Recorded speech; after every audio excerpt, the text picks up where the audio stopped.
हमारी पहली बड़ी खबर उन्नाव से है। वहां पर डॉन रवि पुजारी ने एक बार फिर से ब्लॉक प्रमुख अरुण सिंह को फोन पर धमकाया है। दरअसल रवि पुजारी ने अरुण सिंह से 5 करोड़ की रंगदारी मांगी थी और इसकी शिकायत अरुण ने मीडिया और पुलिस से की और इसी बात पर रवि पुजारी भड़क गया और उसने अरुण सिंह को फोन करके जान से मारने की धमकी दी। इतना ही नहीं, टेक्स्ट मैसेज में अभद्र शब्दों का इस्तेमाल करके 5 करोड़ की रंगदारी भी मांगी है। साथ साथ रवि पुजारी ने पैसे न देने पर जान से मारने की धमकी भी दी है।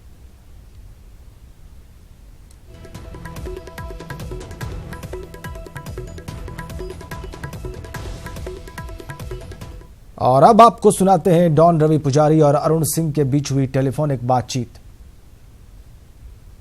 रवि बात कर रहा हूँ, रवि पुजारी बात कर रहा हूँ। जी भाई साहब, क्या हाल है, कैसे हो?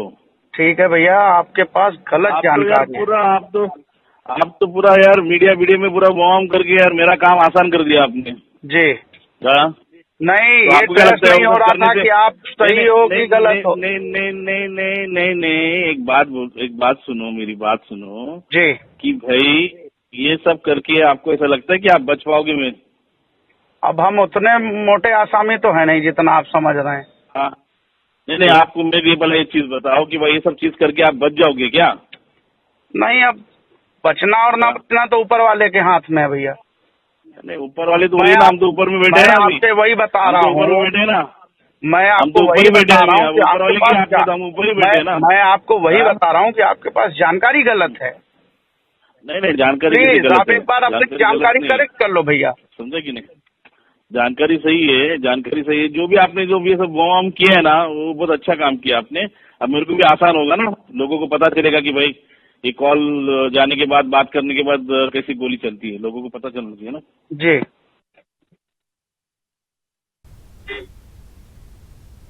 ठीक है, ये बातचीत आपने सुनी। हमारे संवाददाता अनुज गुप्ता इस वक्त उन्नाव से हमारे साथ फोन लाइन पर है। अनुज, जब इस ऑडियो क्लिप के सामने आने के बाद, इस बातचीत के सामने आने के बाद पुलिस एक्शन में आई है? जी, आपको बता दें राजेंद्र कि जिस तरह से 2 दिन पुराना ये पूरा मामला हो गया है और लगातार रवि पुजारी डॉन की तरफ से अरुण सिंह ब्लॉक प्रमुख को धमकी दी जा रही है। कल भी फोन करके तो धमकाया गया, उन्हें अभद्र शब्दों से भरा मैसेज भेजा गया जिसमें साफ तौर पे उन्हें जान से मारने की धमकी दी गई। ऑडियो रिकॉर्डिंग भी हम दर्शकों को अपना सुना रहे हैं कि किस तरह से गोली मारने की धमकी दी जा रही है। और आपको बता दें कि उन्नाव पुलिस प्रशासन की तरफ से मात्र 2 सुरक्षाकर्मी अरुण सिंह की सुरक्षा के लिए दिए गए हैं, जो नाकाफी है। और पूरे मामले में पुलिस कुछ भी बोलने से बच रही है। पुलिस जांच की बात कह रही है, लेकिन अभी तक कॉल कहाँ से आ रही है, कौन कॉल कर रहा है, इसका पता नहीं लगा पाई है। जी राजेंद्र, शुक्रिया आपका अनुज। तो हमारे संवाददाता कह रहे हैं कि पुलिस ने 2 सुरक्षाकर्मी मुहैया कराए हैं ब्लॉक प्रमुख अरुण सिंह को और वो कह रहे हैं कि नाकाफी है वर्तमान खतरे को देखते हुए। और 2 दिन हो जाने के बाद भी पुलिस ने कुछ नहीं कहा है। पुलिस उस तरीके से सक्रिय दिखाई नहीं दे रही है जैसा कि उसको दिखना चाहिए। 2019 के लोकसभा चुनाव को लेकर बीजेपी ने पिछड़ी जातियों को साधने की कोशिशें तेज कर दी हैं।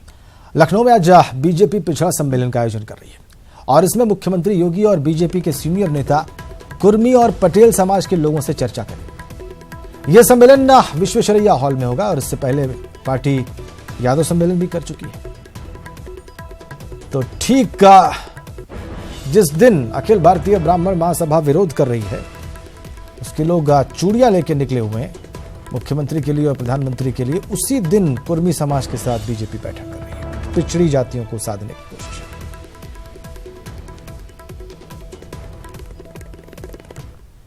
आगे बढ़ते हैं, अगली बड़ी खबर लखनऊ से है। ऊर्जा विभाग की समीक्षा बैठक जारी है।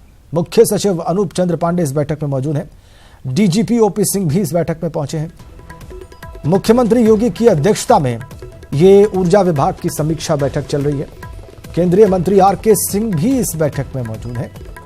प्रदेश के ऊर्जा मंत्री श्रीकांत शर्मा भी मौजूद हैं। तो उच्च स्तरीय बैठक ये ऊर्जा विभाग की समीक्षा बैठक इस वक्त लखनऊ में।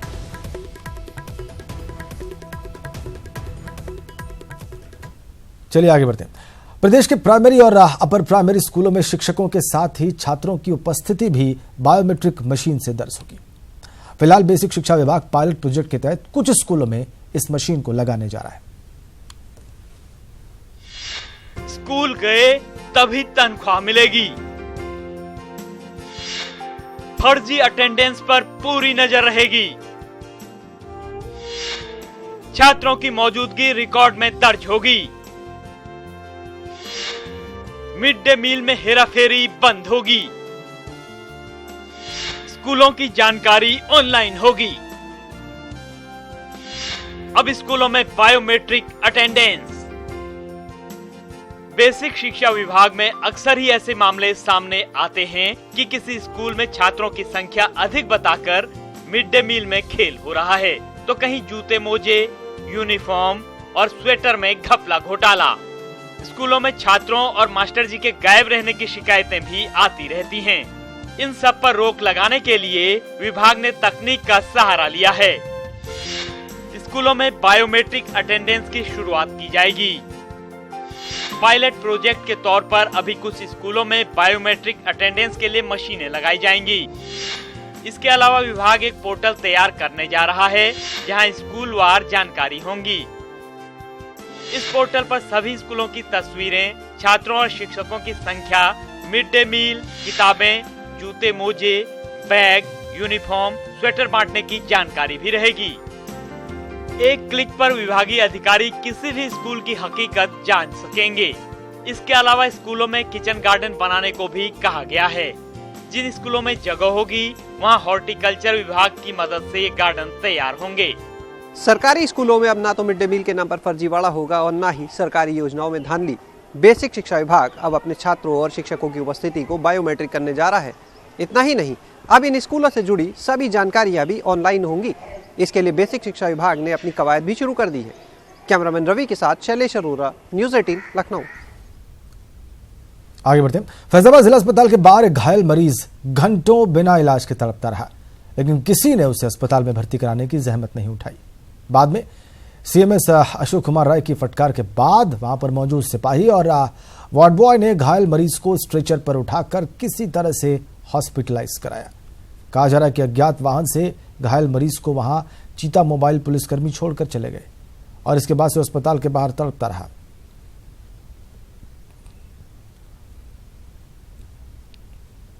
अमानवीय मंजर दिखाई दिया फैजाबाद में। अज्ञात वाहन की ठोकर से घायल हुआ मरीज तड़पता रहा, कोई उसे हॉस्पिटलाइज कराने नहीं ले गया। बाद में सीएमएस की डांट फटकार के बाद उसको एडमिट कराया गया। केबी शुक्ला हमारे साथ हैं, हमारे फैजाबाद संवाददाता। केबी शुक्ला, कितनी देर तक ये मरीज बाहर तड़पता रहा? देर रात की घटना है। देर रात में एक अज्ञात ट्रक वाहन एक ट्रक चालक को टक्कर मार देता है। पुलिस वहां पहुंचती भी है, उसको लाती भी है, लेकिन इमरजेंसी की जो ओपीडी होती है उसके बाहर छोड़ चली जाती है। ये बहुत ही ये जो संवेदनशीलता दिखाई पड़ती है फैजाबाद पुलिस की, या जो वहाँ के जो वार्ड होते हैं, वार्ड बॉय होते हैं, वहाँ कर्मचारी होते हैं, कि कम से कम 1 घंटे, लगभग 1 घंटे वो घायल वहाँ पड़ा रहा। अपने आप को बचाने के लिए भगवान की पूजा कर रहा, अर्चना करता रहा, ओम नमः शिवाय का वो जाप करता रहा। आप देख सकते हैं विजुअल में किस तरह से वो हम लोग का जाप कर रहा था कि कहीं उसको कोई सहयोग मिल जाए, कोई उसको उठाकर उसको ला सकता है, उसको वहां तक पहुंचा दे, इमरजेंसी पहुंचा दे, वो ओम नमः जाप करता है। लेकिन फिर भी वहाँ लोग, आप तुम देख रहे हो कि वहाँ पुलिस वाले भी खड़े हैं, स्थानीय लोग भी खड़े हैं, वहाँ पर वार्ड बॉय भी खड़े हैं, लेकिन किसी को नहीं लगता कि इसको उठाकर इसे से लगा देखा जाए। जब ये सीएमएस की मिलती है कि एक घायल वहां तड़प रहा है, तब वो सीएमएस आते हैं, डांटते हैं, फटकारते हैं, उसके बाद वार्ड वहाँ पुलिस वाले भी एक्टिव होते हैं। लेकिन ये तब होता है जब वो डांट फटकार सुनाई जाती है। बिल्कुल बिल्कुल स्वतः स्फूर्त होना चाहिए, खुद हो जाना चाहिए था। इंसानियत कह रही थी कि ऐसा किया जाना चाहिए था, उसके बाद भी नहीं हुआ तो वो शर्मसार हुई है। धन्यवाद आपका केबी शुक्ला। स्थानीय लोग भी ये काम कर सकते थे, उन्होंने भी नहीं किया। और अब हम देवरिया की बात करेंगे। देवरिया जिले में न्यूज़ 18 की खबर का बड़ा असर हुआ है। हमारी खबर के बाद डीएम अमित किशोर के निर्देश पर बीएसए और एसडीएम ने दिव्यांग पार्वती से उनके घर जाकर मुलाकात की, साथ साथ उन्हें सरकारी सुविधाएं भी दी। हम आपको यहां पर बता दें कि न्यूज़ 18 ने लार ब्लॉक के बभनौली गांव की रहने वाली दिव्यांग पार्वती की खबर प्रमुखता से आपको दिखाई थी। पार्वती को जन्म से ही दोनों हाथ पैर उसके नहीं है और वो पढ़ाई से वंचित थी, लेकिन अब उसे अधिकारियों की तरफ से एक व्हील चेयर दी गई है और आगे विकलांग प्रमाण पत्र और कृत्रिम अंग भी दिया जाएगा। उसका दाखिला गांव के पास ही एक स्कूल में कराया जाएगा। और भी जो सुविधाएं होंगी। जिलाधिकारी महोदय को मीडिया द्वारा संज्ञान में लाया गया कि एक दिव्यांग बच्ची है जो पढ़ने की इच्छा रखती है, किंतु परिस्थितियाँ ऐसी हैं कि वो चल फिर नहीं सकती है और घरेलू परिस्थितियाँ भी उस तरह की सुदृढ़ नहीं है, जिसके कारण उसकी पढ़ाई आगे नहीं हो पा रही है। जिलाधिकारी महोदय के निर्देश पे मैं स्वयं वहाँ गया था और देखा बच्ची हाथ और पैर दोनों से दिव्यांग है, चलने फिरने में असमर्थ है। जिलाधिकारी महोदय के निर्देश पे मैं और उप जिलाधिकारी सलेमपुर साथ में उस बच्ची को चलने फिरने के लिए एक व्हीलचेयर उपलब्ध कराया गया है और उसी गांव में एक सहायता प्राप्त जूनियर विद्यालय है, उसमें वहां के खंड शिक्षा अधिकारी को निर्देशित कर दिया हूं। कल उस बच्ची का उस विद्यालय में नामांकन करा दिया जाएगा। घर वालों से बात की गई है, वो बच्ची को विद्यालय तक ले जाएंगे और ले आएंगे।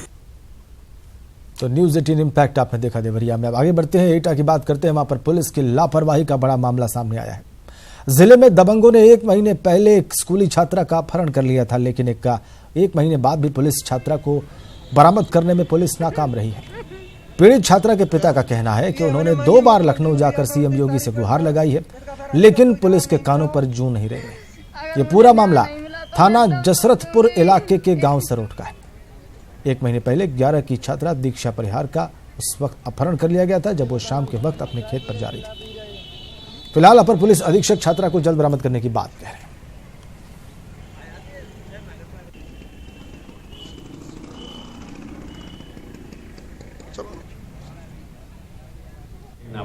बालिका का अपहरण हुआ है, जिसमें कोई नामजद रिपोर्ट लिखाई हुई है। इस संदर्भ में अभी पंजीकृत विवेचना की जा रही है। इंस्पेक्टर ने अभी तक जो बताया है उनको जानकारी इस संदर्भ में आई हुई है, लेकिन लोकेशन ट्रेस न होने के कारण बरामदगी नहीं हो पा रही। बहुत जल्दी से बरामदगी कर ली जाएगी, दोषियों को जेल भेजा जाएगा। 1 महीने से ऊपर हो गया मेरी बच्ची का अपहरण हुए, पुलिस कोई कार्रवाई नहीं कर रही है। यहाँ से लेकर माननीय मुख्यमंत्री तक 2 बार जा चुका हूँ और पुलिस उन लोगों को संरक्षण दे रही है। उधर गाजियाबाद के थाना इंदिरापुरम के वसुंधरा प्रहलादगढ़ी से कुछ दिन पहले गायब 7 साल का मासूम बच्चा सकुशल घर लौट आया है। परिजनों के मुताबिक 14 तारीख को बच्चे को किसी ने नशीला पदार्थ खिलाकर उसका अपहरण कर लिया था और स्टेशन पर ले जाकर भीख मंगवाई थी। परिजनों के मुताबिक पुलिस ने बच्चे को ढूंढने में दिलचस्पी नहीं दिखाई।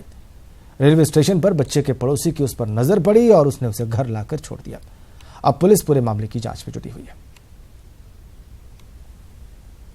ने बोल रहा है कि मेरे को अंकल लेकर आया, पेप्सी में कुछ मिला के पिला के ले गए। यहाँ से मुंह बंधा था उनका, वो पहचान नहीं गए बच्चे। फिर ले जाके जंगल में कहीं झुग्गी में रख रहा था और वहाँ से स्टेशन पर ले जाके किसी से भीख मंगवा रहा था। और अब बात लाइफलाइन कार्यक्रम की। वाराणसी में हुए लाइफलाइन कार्यक्रम में चिकित्सा शिक्षा मंत्री आशुतोष टंडन से यूपी में बनने वाले 2 एम्स रायबरेली और गोरखपुर के बारे में जब सवाल किया गया तो उन्होंने कहा कि रायबरेली एम्स में इस सरकार के प्रयास से ही ओपीडी शुरू हो गई है। उन्होंने गोरखपुर में बन रहे एम्स के बारे में कहा है कि सरकार का प्रयास है कि फरवरी 2019 में ओपीडी शुरू कर दी जाए। आपकी सरकार को हो गए, केंद्र सरकार 4.5 साल हो गए, 4 साल से ज़्यादा हो गए। 2 एम्स बनने थे उत्तर प्रदेश में, एक रायबरेली और एक गोरखपुर।